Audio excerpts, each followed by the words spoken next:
ঘরের প্রত্যেকটা মহিলাদের সকাল থেকে রাত পর্যন্ত সংসারের সমস্ত কাজ একা হাতে করে যেতে হয়। আর এই কাজগুলো যদি কিছু বুদ্ধি খাটিয়ে আর কিছু ছোট ছোট টিপস ফলো করে নেওয়া যায়, তাহলে কিন্তু সংসারে থেকে অনেকটা সময়, পরিশ্রম, খরচ বেঁচে যায়। সেরকমই আজকে কিছু ঘরোয়া টিপস নিয়ে চলে এসেছি, যেটা নাকি তোমাদের নিত্য দৈনন্দিন জীবনে অনেকটা কাজে লাগবে। তো চলো বন্ধুরা, শুরু করা যাক আজকের প্রথম টিপস। আমরা অনেকেই আছি যারা নাকি রান্নাতে আমরা লঙ্কা ব্যবহার করি, মানে বেশিরভাগ মহিলারা। কিন্তু দেখা যায় অনেকে এই লঙ্কাগুলো ছোট ছোট করে কেটে দিতে পছন্দ করে, আবার অনেকে লঙ্কাটা পেস্ট করে দিতে পছন্দ করে। কিন্তু যখন আমরা এইভাবে লঙ্কাটা হাত দিয়ে কাটি ছুরির সাহায্যে, তা লঙ্কাটা কাটার পর কিন্তু আমাদের অনেকেরই আছে যে হাতটা প্রচণ্ড পরিমাণে জ্বলতে শুরু করে। তো তৎক্ষণাৎ আমরা কি করে এই যে লঙ্কার এই জ্বালা পোড়া থেকে মুক্তি পাবো, সেটারই আজকে একটা ঘরোয়া টিপস তোমাদের সঙ্গে শেয়ার করব। এটা করে দেখবে আশা করছি তোমাদের অনেকটা আরাম পাবে। তার জন্য দেখো, প্রত্যেকের ঘরেই কিন্তু আমাদের ফ্রিজ থাকে। তো ফ্রিজের থেকে এরকম দুটো বরফের টুকরো এইভাবে কিন্তু নিয়ে নেবে। নিয়ে নেওয়ার পর এই বরফের টুকরো দুটো দিয়ে এরকম হাতটার মধ্যে এইভাবে কিন্তু তোমরা ডলতে থাকবে। তাহলে দেখবে এই যে জ্বালা পোড়া ভাবটা, সেটা কিন্তু একদম কমে যাবে নিমেষের মধ্যে, অনেকটা কিন্তু আরামও পাবে। এরপরে হ্যান্ড ওয়াশ দিয়ে হাতটাকে ভালো করে ধুয়ে নেবে, কেননা যদি তোমরা হাতটাকে না ধুয়ে নাও, সেক্ষেত্রে দেখা যায় আমাদের হাতটা যেখানেই লাগবে না কেন সেখানেই কিন্তু জ্বালা পোড়া করতে শুরু করবে। আর যেখানেই জ্বলবে না কেন এরকম লঙ্কার ঝাল, সেখানে কিন্তু এরকম বরফের টুকরো দিয়ে একটু ডলে নিলেই কিন্তু তোমরা অনেকটা আরাম পাবে। টিপসটা করে দেখবে বন্ধুরা, অবশ্যই অনেকটা কাজে দেবে। ভালো লাগলে লাইক করে দিও। চলে যাচ্ছি পরবর্তী টিপসে। আমরা অনেকেই আছি এরকম কিন্তু কুমড়ো বাজার থেকে কিনে আনি অনেকটা পরিমাণে, কিন্তু দেখা যায় এই কুমড়ো বাড়িতে রাখা কিন্তু অনেকটা চাপের। কেননা এই কুমড়ো যদি 1 থেকে 2 দিন রাখা যায়, তারপরে যদি আমরা রাখতে যাই, সেক্ষেত্রে কিন্তু কুমড়োটা আস্তে আস্তে নষ্ট হয়ে যায়। আর বেশিরভাগ সময় দেখা যায় এই যে মাথার এই অংশটা যদি থাকে, সেক্ষেত্রে কিন্তু খুব তাড়াতাড়ি কুমড়োটা আস্তে আস্তে নষ্ট হতে থাকে। তো সেক্ষেত্রে কি করব, যখনই আমরা এরকম বাজার থেকে কুমড়ো কিনে আনবো না কেন, তখন কি করব, এই মাথার অংশটুকু আর এই বীজটা কিন্তু আমরা কি করব, এইভাবে কেটে বাদ দিয়ে দেবো। তবে এটা ফেলে দেবে না, এটাও কিন্তু তোমরা রেখে দিতে পারো। এই বীজগুলোকে শুকিয়ে তোমরা আবার পুনরায় কিন্তু গাছ লাগাতে পারো, তাতে কোনো অসুবিধা হবে না। এরপরে এই কুমড়োটাকে কিন্তু এইভাবে রাখা যাবে না।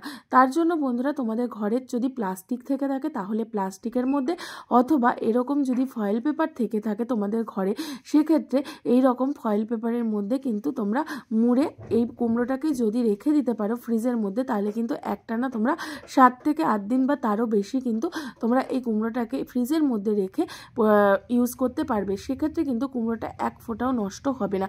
আর এইভাবে কিন্তু তোমরা অনেক দিন যাবত ইউজ করতে পারবে। এটা কিন্তু তোমরা প্লাস্টিকের মধ্যে রাখলেও কিন্তু তোমাদের সেমই হবে। কুমড়োটা কিন্তু তোমরা অনেক দিন ইউজ করতে পারবে। তো দেখো, এখানে কিন্তু আমি ফয়েল পেপারটা দিয়ে এই কুমড়োর মাথার অংশটা কেটে দিয়ে তারপরে কিন্তু এইভাবে চতুর্দিক থেকে কুমড়োটাকে এইভাবে কিন্তু আমি প্যাকেট করে নিচ্ছি, মানে পুরো কভার করে নিচ্ছি। এরপরে আমি ফ্রিজের মধ্যে এই টুকরোটাকে রেখে দেবো। রেখে দেওয়ার পর আমি কিন্তু এটা 7-8 দিনও ফ্রিজের মধ্যে রেখে কিন্তু ইউজ করতে পারবো। টিপসটা যদি ভালো লেগে থাকে, অবশ্যই বন্ধুরা একটা করে দেখতে পারো, দেখবে তোমাদের অনেকটা কাজে লাগবে। আর কুমড়োটা কিন্তু অনেক দিন থেকেও যাবে, নষ্টও হয়ে যাবে না। চলে যাচ্ছি বন্ধুরা পরবর্তী টিপস। আমরা যখন বাজার থেকে কোনো খাবার কিনে আনি, তখন কি হয়, বা মিষ্টি কিনে আনি, তখন কি হয়, সেই দোকান থেকে কিন্তু এইরকম প্লাস্টিকের কন্টেনারগুলো দিয়ে থাকে। তো সেই প্লাস্টিকের কন্টেনারগুলো আমরা বেশিরভাগ মহিলারাই কিন্তু ফেলে দিই না। তো এই কন্টেনারগুলো দিয়ে আমরা অনেকটা টিফিন বক্সের কাজ তো করতেই পারি, তার পাশাপাশি কিন্তু আর একটা কাজও করতে পারি। তো সেটা কি, দেখো, এইভাবে আমি কন্টেনারটাকে তোমাদেরকে দেখিয়ে নিলাম, মুখটাকে খুব ভালোভাবে আটকে নিলাম। আটকে নেওয়ার পর তারপরে একটা চাকু দিয়ে এইভাবে চাকুটাকে আমি গরম করে নিয়েছি। গরম করে নিয়ে এইভাবে কিন্তু কন্টেনারের যে মাথার যে ঢাকনাটা রয়েছে, সেই ঢাকনাটার মধ্যে এইভাবে কিন্তু ফুটো করে নিচ্ছি।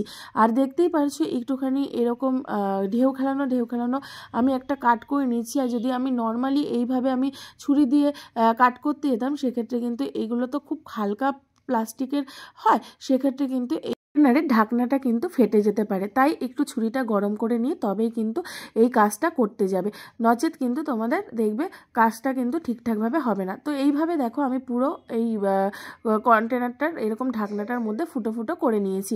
এরপরে বন্ধুরা কি করব, তো বন্ধুরা, অনেকের যাদের বাড়িতে এরকম চামচ রাখার মানে অসুবিধা, চামচ রাখার কোনো জায়গা নেই, তারা দেখা যায় এখানে ওখানে চামচগুলোকে ফেলে রেখেছে।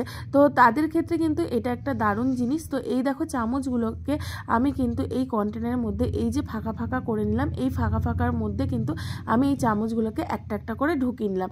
যাদের বাড়িতে বন্ধুরা চামচ রাখার স্ট্যান্ড রয়েছে আমি তাদের কথা বলছি না, কিন্তু যাদের বাড়িতে এরকম চামচ রাখার কোনো জায়গা নেই ভালো, তারা কিন্তু সুন্দরভাবে এই কন্টেনারের মধ্যে এই যে ফুটো ফুটোগুলো করে সুন্দরভাবে কিন্তু একটা চামচের স্ট্যান্ড তোমরা তৈরি করে নিতে পারবে। আর এটা কিন্তু দেখতে খুবই সুন্দর লাগবে। আর এক জায়গায় যখনই তোমাদের প্রয়োজন হবে চামচ, তখন কিন্তু তোমরা ব্যবহার করে সেটা কিন্তু চামচটাকে ধুয়ে কিন্তু আবারও পুনরায় এই কন্টেনারের মধ্যে রেখে দিতে পারবে। তা হলো না বন্ধুরা একটা ইউজফুল টিপস? এটা কিন্তু আমরা ফেলেই দিতাম কন্টেনারটা, তো এই কন্টেনারটা ফেলে না দিয়ে এই ছোট্ট কাজটা তোমরা করে দেখবে। আশা করছি তোমাদের অনেকটা কাজে লাগবে। আর ভালো লাগলে অবশ্যই বন্ধুরা একটা লাইক করে দিও। চলে যাচ্ছি পরবর্তী টিপসে।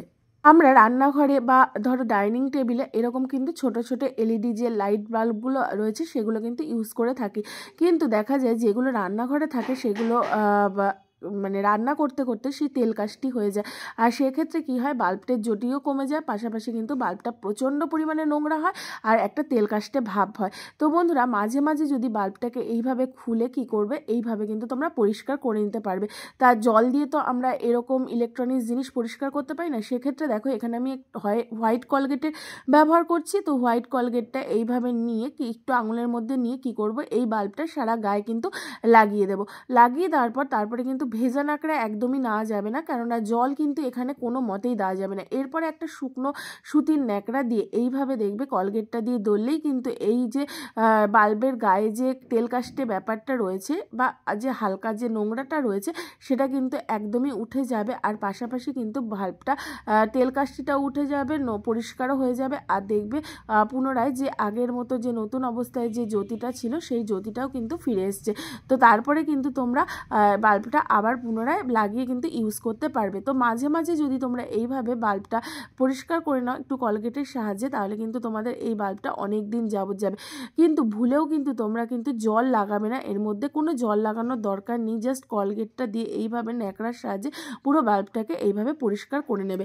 আশা করছি টিপসটা তোমাদের কাজে লাগবে। ভালো লাগলে অবশ্যই লাইক করে দিও। চলে যাচ্ছি পরবর্তী টিপসে। আমরা প্রত্যেক দিন কী করি, এরকম কিন্তু সাবান ব্যবহার করে থাকি। আর আমরা সাবান ব্যবহার করার সময় কিন্তু প্রত্যেক বাড়িতেই কিন্তু সাবান কেস ইউজ করে থাকি, কিন্তু দেখা যায় যে সাবান কেসটা ইউজ করি যেখানে সাবানটা রাখি কেসের মধ্যে, যেহেতু সাবানটা নিচের দিকে থাকি সেহেতু কিন্তু তার পাশ দিয়ে জল থাকলে সাবানটা কিন্তু খুব কম সময়ের মধ্যে গলে যায়। আর সাবানটা কিন্তু বেশি দিন যাবত যায়ও না, আর গলে গেলে কিন্তু দেখবে সেটা আর ইউজও করতে শেষের দিকে কিন্তু ইচ্ছা করে না। তো বন্ধুরা কিভাবে আমরা এই সাবানটাকে অনেক দিন যাবত ইউজ করতে পারবো, তার জন্য দেখো এখানে নিয়েছি একটা বোতলের ঢাকনা। তো বোতলের ঢাকনা দিয়ে কি করব, সাবানের পেছনের দিকে এইভাবে একটু চাপ দিলেই কিন্তু দেখবে বোতলের ঢাকনাটা এরকমভাবে বসে যাচ্ছে সাবানের গায়ে। এরপরে তোমরা যদি সাবান যে কেসটা আছে সেটার উপরে সাবানটাকে রেখে দাও, সেক্ষেত্রে দেখবে যে সাবানটা কিন্তু অনেকটা ডিস্টেন্স থাকবে, যে মানে যেখানে রাখবে সাবান কেসের যে স্ল্যাবের উপরে রাখবে সেখান থেকে কিন্তু অনেকটা ডিস্টেন্স থাকবে। আর জল পড়লেও কিন্তু সাবানটার গায়ে লাগবে না, সেটা কিন্তু ঝরে পড়ে যাবে জলটা, আর সাবানটা কিন্তু সহজে গলেও যাবে না। আর অনেক দিন যাবত কিন্তু সাবানটা তোমরা ব্যবহার করতে পারবে। তো বন্ধুরা টিপসটা ভালো লাগলে অবশ্যই লাইক করতে ভুলো না। বন্ধুরা আজকের এই টিপসগুলো তোমাদের কোনো উপকারে আসলো কিনা সেটা একটা কমেন্ট করে জানিও। আর তোমরা কে কোথা থেকে দেখছো সেটা জানাতে ভুলো না। আর ভালো লাগলে অবশ্যই লাইক করে দিও। আর নতুন বন্ধুরা চ্যানেলটাকে সাবস্ক্রাইব করে দিই, পাশে থেকো। চলো বন্ধুরা আজকের মতো টাটা, দেখা হচ্ছে তোমাদের সঙ্গে নেক্সট ভিডিওতে।